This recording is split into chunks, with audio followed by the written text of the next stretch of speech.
Silaturahmi dan kunjungan kerja Kepala Kejaksaan Tinggi Aceh Selasa 29 November 2022 segera dimulai. Bapak Kadate kami hormati, kehadiran Bapak dan rombongan pada kesempatan ini merupakan suatu kebahagiaan dan kehormatan yang tersendiri bagi kami.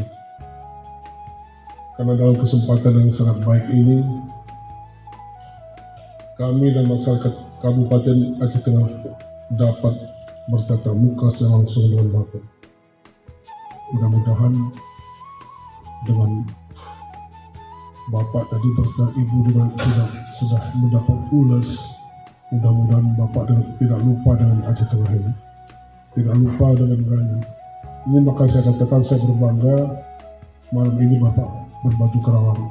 Saya ucapkan terima kasih banyak pada Bapak Bupati yang telah menerima kami dengan tarian yang cukup energik. Insya Allah mungkin kedepannya Aceh Tengah ini menjadi tujuan destinasi di luar Pulau Aceh.